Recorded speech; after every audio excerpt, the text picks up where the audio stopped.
Hi, Jamie. I see you've joined us, so you will be up first. Um, when I'm done with my intro slides, I'll read your bio and then I'll make you the presenter so that you Okay. can then move the presentation from your, you have control of the presentation on your own. I am not sure how the video is going to work today because I just came off another webinar and it was just a simple meeting.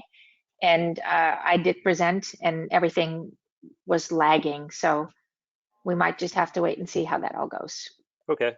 So am I presenting from my desktop or are you Yes, you running? are. Okay, No, so I you will will. do it from your desktop. Okay, great. Yeah. And the webinar will be recorded today and I can edit out our conversation now. I have those editing capabilities, and once the webinar is over, people will be able to view the recording. Q&A will be submitted in the question pane, but I will ask people to do that before we start. We're going to give it a few minutes, Okay. and then we're about. All right. Where do I share? I will send that. You will see a message popping up on your screen once it's Okay. time. Okay, great.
Good afternoon.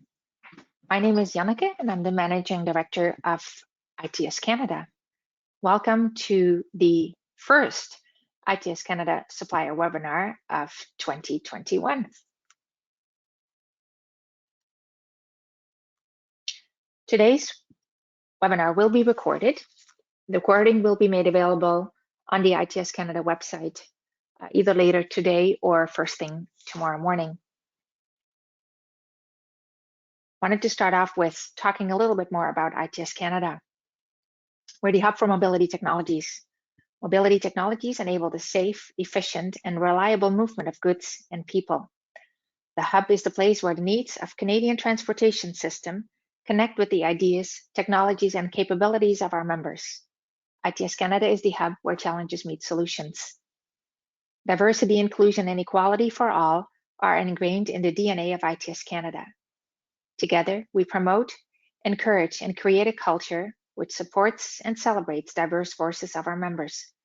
We embrace our differences in race, ethnicity, gender, and sexual orientation. When we say we are the hub for mobility technologies, we mean the hub for everyone. We support these mobility technologies through championing the benefits, fostering and promoting innovation, integrating the expertise, products, and services of our members, and enabling communication for learning and collaboration like we're doing today. Our goals include to promote mobility technologies throughout Canada and beyond, ensure the hub meets the need of new and existing members, and foster successful technical committees. You can learn more about ITS Canada's strategic plan by visiting our website, itscanada.ca, and there is a menu called Strategy. So without any further ado, our first presenter is Jamie Sullivan, VP of Business Development, North America for Derq USA. Jamie's focus is to help cities and transportation agencies to achieve Vision Zero and 2x goals through the adoption of analytic solutions from Derq using artificial intelligence and machine learning. Derq is focused on safer roads using infrastructure for vulnerable road users that can reduce the number of fatalities worldwide. Cities can now rely on help from Derq to access existing infrastructure sensors to ensure safety measures are being deployed for unseen dangers in the roadway. Connected vehicles will play an important role in sharing data and keeping drivers and cities safe, and Derq is leading the way to see that reality. James has a Bachelor of Science degree from Ohio State University and an MBA with a focus on information system. And I am going to change presenter to Jamie. And Jamie, you should see something pop on your screen.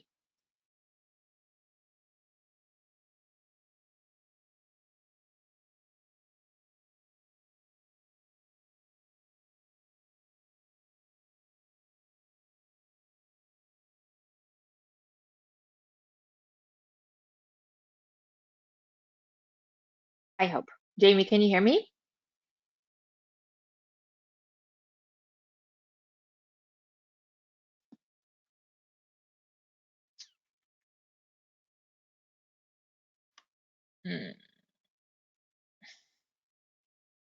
Jamie, can you hear me? Okay, yeah, there you go. Now I can hear you. Yeah, you had me muted. So, yeah. Okay, so let's see. Are you seeing my screen? Yes. Okay, great. Let me put this in the presentation. How's that look? Perfect. Okay, great. So, so as Janica said, Jamie Sullivan with Derq, head of business development here in North America for Derq. And we're a global MIT spinoff with one of our patents coming from one of our founders, as well as from his time at MIT. Our mission is focused on eliminating road fatalities.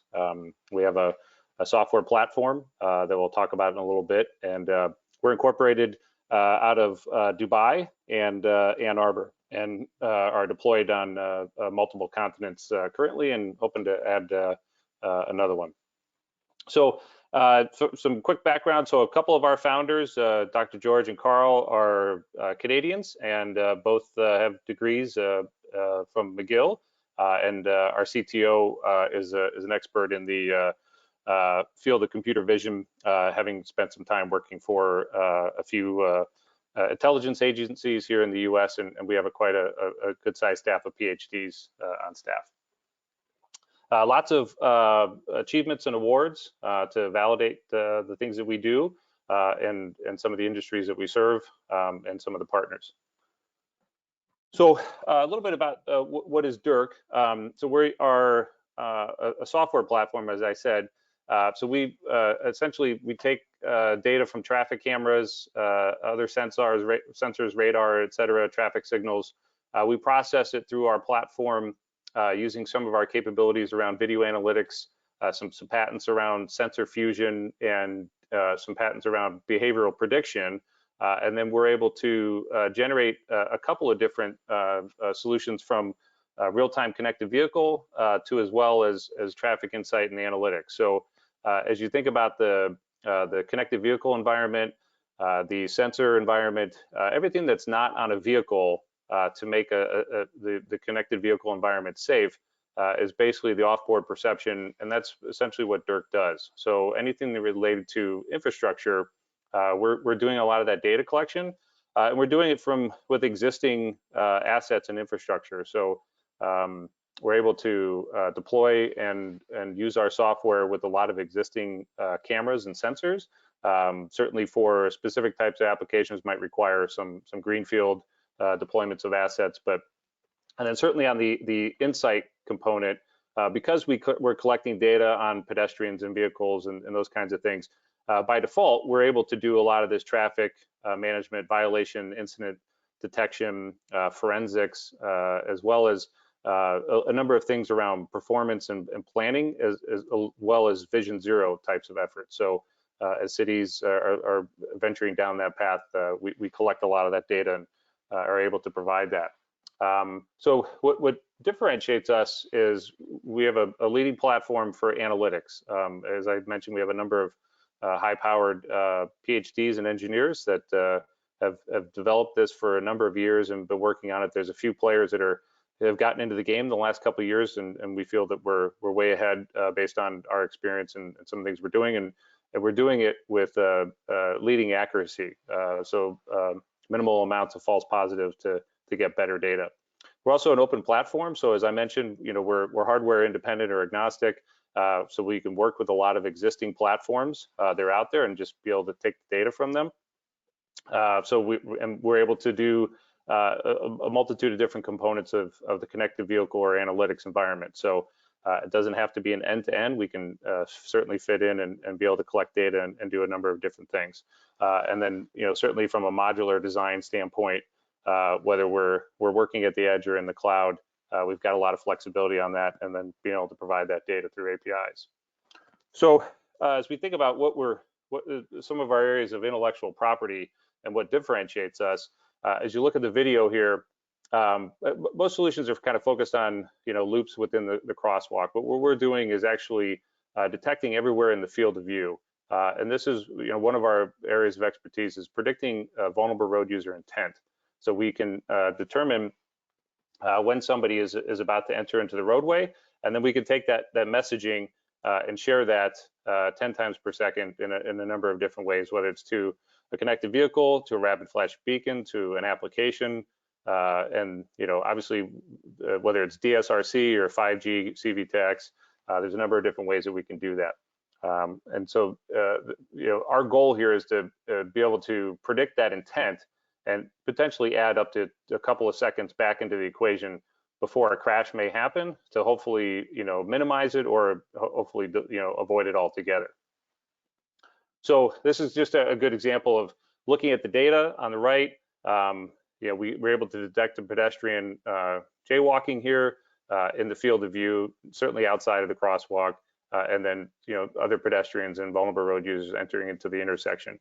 But this is a good example of what we're doing with the data and how we're sharing it and displaying it 10 times per second. So as we get into a larger scene of an intersection, we're not limited by the amounts of devices or objects or pedestrians or things that we can collect or detect.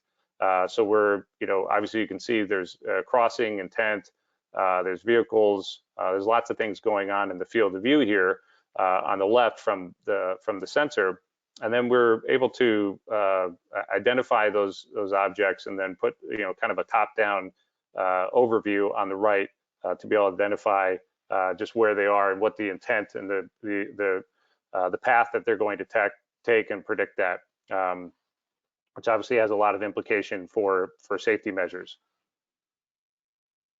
Again, this is just another view of another camera at an intersection, just being able to detect vehicles, pedestrians, everybody coming into the intersection to determine direction and intent and predicting those kinds of activities, and then sharing that information, obviously real time and as needed. And then we're also able to collect this information from an analytics standpoint as well, that we can put into a dashboard for recall and reviewing and those kinds of things. So I'll probably skip that video, but this is just an example of some of the vendors that we've worked with. Again, because we're hardware independent, we've taken data from a number of different vendors and are able to share that and process it. And that's one of the reasons why we've had such great success with some of the customers we work with. Is the reality is that most environments are going to have a multitude of hardware vendors and platforms, and we're able to take the data across a number of these. Additionally, because we focus on some edge processing capabilities, there's a number of hardware vendors that are asking us for help in terms of what types of hardware requirements will they need at the edge for some of these connected vehicle capabilities for actual AI and analytics at the edge. So this is I'll let this play. This is just an overview of our dashboard. So as we collect a lot of this data from the analytics side, This is a pilot we did in Detroit. So we're able to go back and recall the data based on times and dates. So there's a number of different events: red lights, stop sign, illegal U-turns, wrong way drivers, near misses. A number of different events that we're able to now collect data on, and then recall that. And then we do is we store the 15-second video of what exactly happened there. So this is a red light violation, and then this gets stored and then graphed from a statistics standpoint, so that the users can go back and start to recall those and then export the data into CSV files and do a number of things with those. But obviously looking at times of day where there's problems, maybe where you want to deploy public safety assets and those kinds of things to understand what's going on. But now you get into an opportunity where you can look at planning, safety measures, and those kinds of things. This is now looking at near misses. And again, we recall all the data that from the individual events just from that 15-second snapshot. And then we're able to put that together into heat maps. So where we can identify problem areas within an intersection. So over the course of a few months, different heat near misses will pop up in the heat map, but then over the course of time, hotspots will start to pop up, and then we can identify those hotspots, and you can dive into them and break those down as to understand what's happening in each of those individual areas that's a hotspot to help mitigate potential future near misses in that. So there's and then going back into just the standard traffic analysis and management, because we're collecting all that data, we can present the counts of vehicles, the speeds, times a day, counts on pedestrians, cyclists. We have a lot of different vulnerable road user classifications. We even have animal classifications. We're even doing camel crossing classifications and those kinds of things globally. So lots of different things that we're able to identify and develop algorithms for the dashboard. And then obviously presenting the data, which will help planners and folks that are looking at the countermeasures to understand where the problem areas are, and then even breaking it down by lane, which is what's going on here. And certainly within Detroit, if some of you have driven through Detroit, it's a challenging environment to drive through sometimes because there's a lot of one-way and unique U-turn types of opportunities in that. So, so this is kind of a good overview of what it is we do specifically around the analytics and some of the connected vehicle solutions. And if anybody is interested, certainly in a deeper dive in some of the other things that we have capabilities of doing around connected vehicle or analytics, happy to have a discussion offline. And here's my contact information, and happy to take any questions for anybody. Thank you very much, Jamie. And I forgot to mention in my intro that attendees can submit their questions in the question pane, and then after all the presentations, I will read those questions to the individual presenters. So I'm gonna change it to Alex right now. And Alex Pierini is the area manager for Instant System. And after studying in Canada, working in Switzerland and Morocco, and managing a team of engineers and PhDs working on innovation for the industry, Alex joined Instant System in January of 2020 with the objective to accelerate the international development of the French scale-up.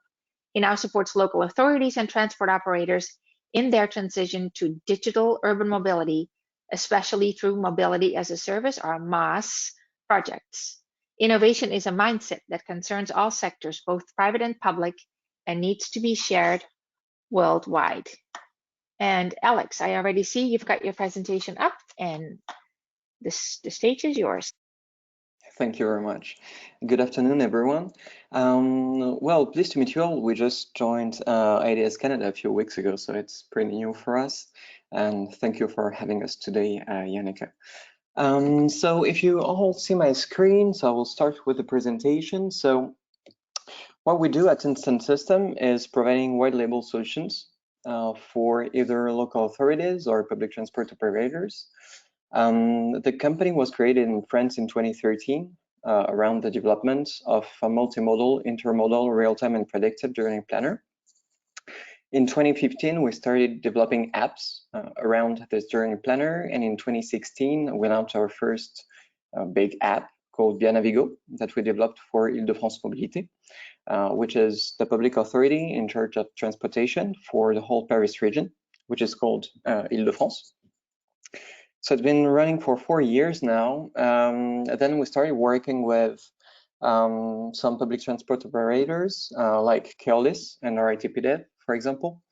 In 2019, we launched our first big MaaS app, so Mobility as a Service app called Max that we developed for the RATP in Paris. They actually gathered with Île-de-France Mobilité to create a whole MaaS ecosystem in the region. And then in 2020, we launched the Move Brussels app for StibMIVB in Brussels, in Bruxelles Capitale region. We currently develop the app for Marseille, which is the second biggest city in France. We work for Citroën in Lyon, and we currently extend our activities abroad. So we now have a bit more than 70 customers. Most of them are local authorities. Roughly 60 or 65% of our customers are local authorities, and the rest is public transport operators. So let's talk about MaaS, which stands for Mobility as a Service. So basically what MaaS is having every kind of mobility that you'll find in a territory directly into only one app with only one click payment, one booking system, one billing system, and only one user account. So there are currently two visions around MaaS. The first one is what we call the private platforms vision, with companies that everyone knows like Google Maps, Citymapper, Uber, who are providing a global approach to MaaS. Because it doesn't matter if you're connecting to Google Maps from Toronto or Calgary or anywhere in the world, it's anyway the same platform for everyone, obviously. And in this case, we saw that local authorities and transport operators are limited to an investment role because they're providing the infrastructures with the roads, buses, they're providing the data, they're providing the people. But in the end, those platforms are private platforms, and all the data that they're gathering, they're just gathering it for themselves. They're not sharing it with the city. And in this case, we see that cities are just losing their mobility policy. And our vision of MaaS is different. This is what we would call the partnership vision of MaaS. And this is why we work in white label. So every app we provide is branded for either the transit agency or city for who we work. And we're providing two things. The first one is the user interface with the app, the website. And the other one is the back office, which allows the city and the transit agency to manage their mobility policy. And for example, if there's a pollution peak or a congestion peak in a city, they can act directly, for example, on the prices of public transport in order to avoid people taking the private car and adding just more pollution and more congestion to the city. And in our opinion, it's just a great communication tool because it's branded as the city app. Through the back office, cities can just push messages, push notifications, and incentives to communicate with the users of the app. And they can even create their own bundles of mobility services. For example, creating mobility packages, including public transports, along with e-scooters, for example, and bike sharing schemes. And in this case, they're just getting back the management of their mobility policy. So our product is called Stack. The screenshots that you see on the right side is Move Brussels, so the app that we're providing for StibMIVB in Brussels. Our solution is modular, so you can just add or take off the features that you want to add or take off. So basically, we integrate our multimodal, intermodal, real-time, and predictive journey planner in the apps, along with passenger information. So if there's some disruptions, for example, in the city or on the network, you can add it through the back office, and users will see it in the app. We can, of course, add an e-boutique and ticketing solutions, which is, I think, the first step to mass, because it's already a great first step when you can buy your tickets and validate it within the app. Then the step after that is adding some private mobility service providers with some book and pay solutions, so that you can just book and unlock your bike or e-scooter or whatever. Like, you can even book ride-hailing solutions and these kind of things. And the last part is the mass boutique, through which cities can create their own mobility bundles and sell it through the app to the citizens. So as we're a French company, well, we mainly work in France, but we started our development abroad. We started working in Canada a few months ago. I will just give you some example, mainly from Europe and, well, one from Canada too. So this one is Via Navigo, that we developed for Île-de-France Mobilité in Paris. So the app integrates every public transport mode that you'll find in the city, so metro, tramway, buses, whatever, along with some carpooling and car sharing solutions and bike sharing solutions too. You have a ticketing system in the app, so that users can buy their tickets and validate it in the app. And using the NFC chip on their phones, they can even top up their physical transport cards, like the plastic card. So you can buy your monthly subscription in the app, just tap your card on the phone using the NFC chip, and it will top up your card.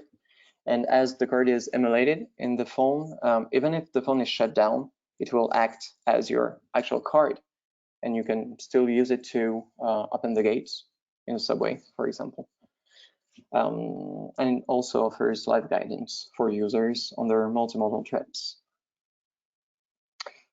So here is Move Brussels. So you've seen some screenshots about Move Brussels before. So in this case, we're also providing the app for STIB MIVB. We're integrating the 4 operators in Brussels. So STIB, SNCB, Derq, and the Ligne. So the app is meant to be intermodal. We integrate 8 different mobility service providers. So in the app, you'll find every public transport, along with e-scooters, bike sharing schemes, either station-based and free-floating. We integrate real-time information about the free-floating vehicles, including the autonomy of the vehicle for the electric bikes, for example. In this app, you'll find some car sharing schemes too, and you can even book and pay for your taxi.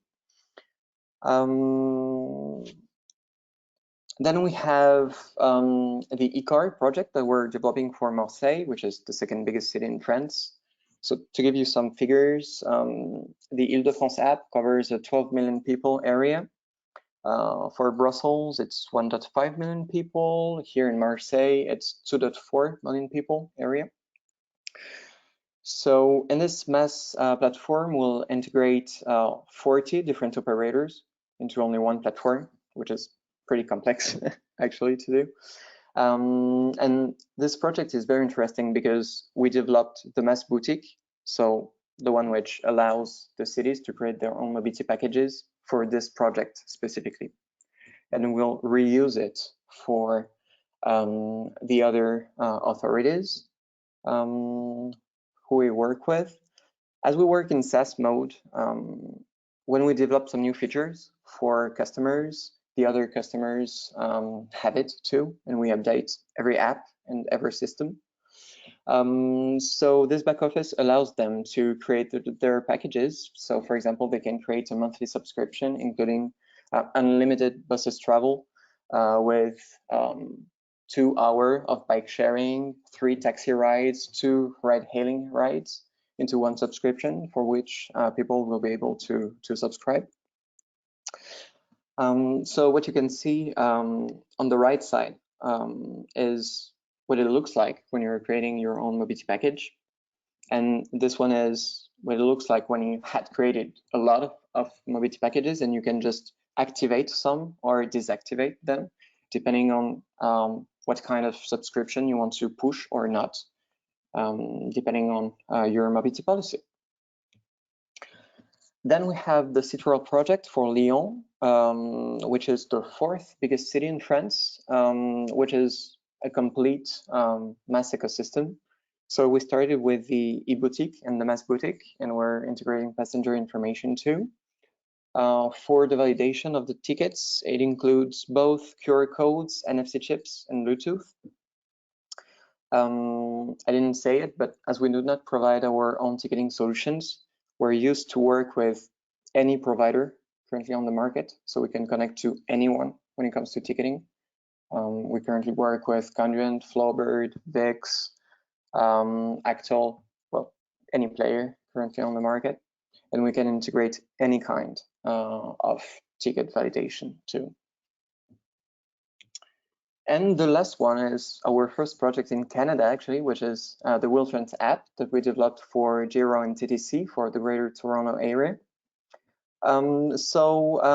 This is a transport on demand app, so not a whole mass app, but focused on transport on demand. And in this case, Giro is providing the transport on demand back office and system, including the dispatching system. And we're providing the app to connect to the system to be the user interface. So Giro is managing the users and profiles of the users, which we integrate in the app to be sure that they have the most efficient trip planned depending on their profile. So we'll be able to combine transport on demand along with metro, walking, and different kind of things to be sure that people, how to say it, to have something more inclusive. That's what is currently available on the area. And it is, of course, RGAA compliant, which is like very important when you think about inclusivity of people. Thanks. Thank you very much, Alex, for that insightful presentation. And we are now going to make Korosh our last presenter. Korosh is the sales engineering manager at Safety Base, where he oversees the engineering and worldwide sales of Safety Base breakaway systems. Prior to joining Safety Base, Korosh worked as a process engineer and project manager in heavy industrial construction industry, such as the Canadian oil sands. A certified international welding engineer, Korosh holds a BSc in mechanical engineering from the University of Manitoba and is currently completing his master's in data analytics from Georgia Institute of Technology. Korosh, the stage is yours. Thank you. Thank you, Yannicka. Good afternoon, good evening, everyone. Just want to double check, can everybody see my presentation? Yes, and we can also hear you. Awesome. Okay, as Yannicka mentioned, my name is Korosh Najar. I'm a sales engineer manager at Safety Base. So at Safety Base, we introduce ourselves as we are in the business of saving lives. We are a little bit older company in this space. We have been around for more than 40 years. Our frangible breakaway systems have been used around the world on a variety of applications, mainly on traffic lights, luminaires, signposts, and a variety of ITS and non-ITS assets such as VMS and runway approaching lighting systems at the airports. We do have 2 production facilities, one in center of Canada in Winnipeg, and also the manufacturing facility in United States in Minnesota, and that's mostly to meet the Buy America Act. All of our products are tested and to the AASHTO standard and are approved by the Federal Highway Administration. Just a kind of brief overview of what our product is. As I mentioned, this we do have a variety of applications. It has been throughout the years quite a bit by a lot of the ITS assets, and aside from the typical usage on light poles and luminaire and signage. So basically, when the product is consisted of 4 couplers that are made out of gray cast iron. These couplers are inherently brittle, and when an errant vehicle hits the pole or sign, these gray cast irons break at the proprietary design groove point. The design of these couplers are omnidirectional, meaning that regardless of the direction of the hit of the vehicle, the system activates uniformly in a predictable manner. This is, as I mentioned, a lot of the jurisdictions around the world have used our system, and not only for save lives of the citizens, but also a lot of times to protect their utilities and assets from more of a drastic damage. Just an overall overview of what are some of our features of our product is that it's basically the only Canadian manufactured breakaway, and it's the only breakaway that supports and protects the anchor bolts. When it comes to the maintenance costs, that's a very big feature for a lot of authorities, because then the crew don't have to spend a lot of time fixing the damaged anchor bolts. It doesn't need a proprietary design strings to be installed, and it's very easy to install. So as I mentioned, our product is tested to AASHTO standards. This is a video of one of our tests that was done at the Texas Transportation Institute, using the high-speed test, using the boogie and we are the only manufacturer that has actually been tested to a 55-foot pole and 1,100 pounds, and we've been able to successfully pass the test. And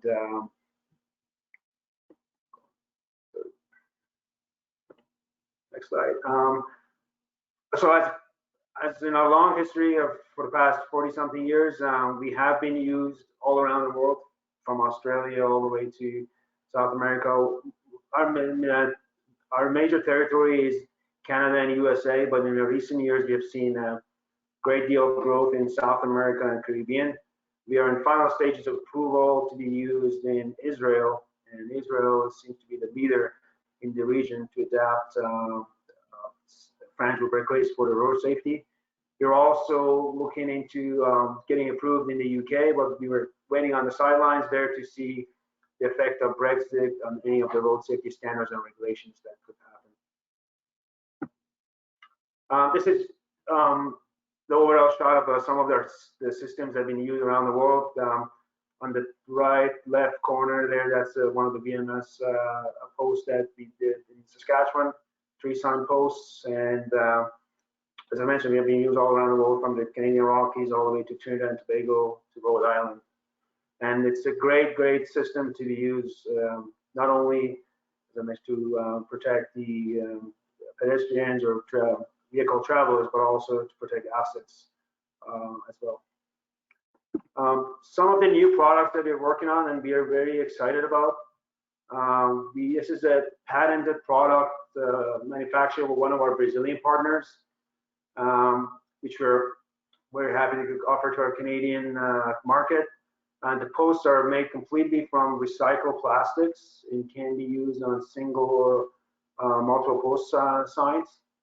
For regions that use wood posts, the estimation is for every 1,000 eco posts manufactured, the equivalent of 400 trees are saved. And also at the current level of production, which has mostly been in South America, the current level of production, we are using an equivalent in weight of 3 billion plastic straws. A bit of an overview of the product life cycle, and The good thing about these products is that once the recycled plastics are brought into manufacturing facility and made into signposts, once they go back on the roads, when they're damaged, they go back. They can go back to send back to the factory and reused for making new posts. So it's kind of a sustainable ecosystem there. The product is certified to the European EN 12761 standard, and also we are in the process of getting the tested and approved for the MASH standard. For anybody who's familiar with that standard, a few things I wanted to mention due to the inherent nature of the post. When they're impacted, the posts behave in an elastic manner, which is safer and minimizes the chance of the post penetrating through the vehicle cabin. Also, another big feature for some areas that are prone to wildfires is that these posts are flame retardant to help out with containing the spread of wildfires. Well, since this is an ITS, it's something that we haven't really talked about as much, advertised.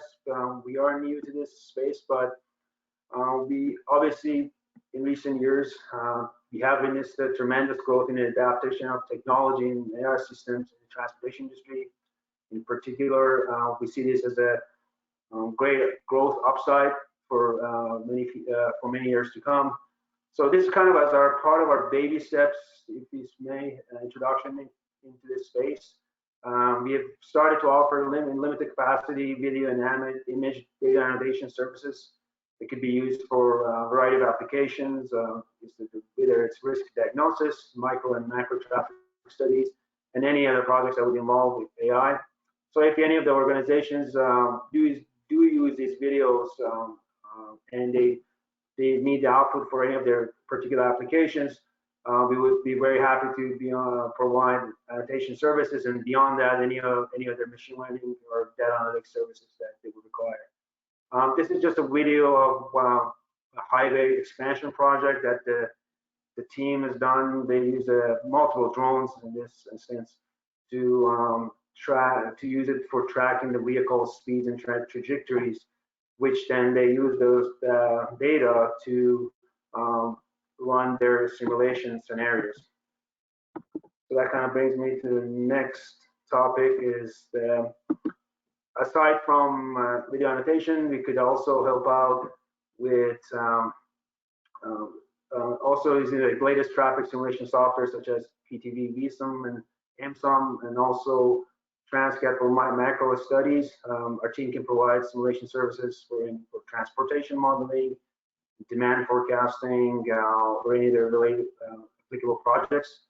And the video on the bottom there is the project for the addition of an electrical bus route that was done. Simulation was done on PTV VSUM, and also in the right top corner is the plaza area of travel demand model for the city of for Kansas City. This is just another video that was the output of the VSUM software for a multi-story parking lot project that was we've done for running basically a simulation based on different scenarios that the customer was looking for. Thank you very much for listening, and I'll give it back to you, Jennifer. Thank you very, very much, Korosh. So I guess I'll make myself the presenter. Show my screen. Does anybody have any questions? Yes. Brendan for Alex. Brendan is wondering who actually operates the integration backend once it has been developed, Instant System or the authority?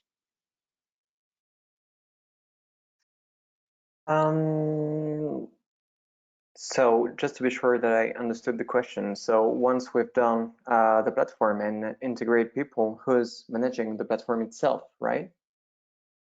I guess so, yes. Okay, so I would say that on the technical part, we do. because the platform are evolving. We're just often adding more mobility service providers into it. So we still support the platform, integrate new mobilities, integrate any updates. But for, I would say, the day-to-day management of the platform and acting on the back office, and for example, the prices of tickets and all these kind of things, it's our customers, so either the transit agency or any local authority in charge of it who will do so. And this is the big difference with the private platforms, I would say, because, for example, Citymapper just manages its platform, of course, because it's their platform. And on our side, we're giving the tools for the city to do so. We'll help them, of course. We'll also help when negotiating the agreements, for example, with the mobility service providers, because we're used to do so. I think we currently integrate around 60 different mobility service providers, so we can help with it. But in the end, it's the city's platform, not ours. And all the data that we're gathering through the platform is sent to the authority. We're not gathering any data for ourselves. So Brendan has a follow-up question. And so is it then assumed that the client also owns the data? Yes, of course. Okay. Of course. Okay. Thank you. And it's all GDPR compliant, of course. So all the data is anonymized. It's anonymous. Okay. Yeah, that's always a question that comes up. Thank you. My colleague Chris is for Korosh a question. Does Safety Base Limited sell breakaway wire connectors along with the bases? Sorry, what did you mention? Wire connectors? That was a connection question? Yeah. Does Safety Base sell breakaway wire connectors along with the bases? We do not. That's a great question. That's something we have actually never come across with, but we do all the time customized design for customers. So there's any specific applications, we can definitely accommodate it. Okay, thank you. And I guess if Chris has a follow-up question, I'll see it in the question pane. I have a question. There's another question from Chris, but this is for Jamie. Sorry, I'm just going to go here. Jamie, can you describe the kinds of hardware or equipment that needs to be installed in the client's offices? Yeah, so depending on whether we're just doing, if we're just doing analytics, that's all cloud-based. We just need, access to video feeds. So whether it's recorded or real-time streaming, however we get that data, there's a number of different ways to do that. So in that sense, there's no requirement for anything on premise. From a connected vehicle application, if we're doing collision avoidance types of things and pedestrian detection within the crosswalk or intersection, we would deploy just an edge unit, inside of a controller box at the intersection. And again, there's no requirement for anything in the customer, a data center or NOC. Thank you. I hope, Chris, that answers your question. I have a question for Alex. The examples that you showed on the app examples are major metropolitan cities. Can you talk a little bit more about apps that maybe Instant System has created or is working on that is more focused on a rural setting? Of course. So I would say that around 70% or maybe even 80% of our apps are made for small and medium-sized cities. So the examples I took are interesting because the network is very complex. But most of our activity is made for small cities. So for example, we're providing an app in Annecy City, which is like in the Alps region in France, and which is the whole urban area is maybe 70,000 people or 80,000 people. And in this case, mass is still important because when you're living in a rural area with only one main city, which might be a small-sized city or a medium-sized city, you'll have to connect to the main mobility hubs to reach a city center, for example. And this is why we still integrate car in every app that we do, because even if public transport is the backbone for mass, car is still important at the moment, and it's especially in rural areas, because as our journey planner is intermodal, the car will be combined with a park and ride solution, and then to take a train, for example, and reach a city center, or then to take a bus to reach a city center. And maybe when you'll be in this city center, take a scooter or whatever you want to drive or ride in the city. Also, we work with 7 of the 13 regions in France. So what we call regions are local authorities in charge of a big part of the territory. And we're working, for example, with the Nouvelle-Aquitaine region, which is the biggest region in France, and which is very rural. The main city is Bordeaux, and all the rest are villages and small-sized cities. And in this case, so the app is called Modalis. You can download it if you want. It's MODALIS. The train is very important because when you're moving from a village to a city or between villages, you will often combine car with park and ride with train, and then bus or something else. Okay, thank you, because I know that some who are attending the webinar today are from, not necessarily from large cities, but rather regional municipal authorities where there's a combination of cities and rural areas. So thank you very much for that. Question for something. Sorry? If I may add something, I would say that in rural areas and small-sized cities, passenger information is even more important because often there's a low frequency for buses. So it's even more important to be sure of when the bus is coming to the stop. And here, adding real-time information about buses in an app that everyone can have access to is very important. Even if we're not combining it with other means of transport, still having a nice real-time information app is something that matters. I guess the flip side of that is there has to be a reliable Wi-Fi available, right? Which might be a different discussion if it's not always available. Okay. Indeed. Thank you. Thank you. I have a question for Jamie.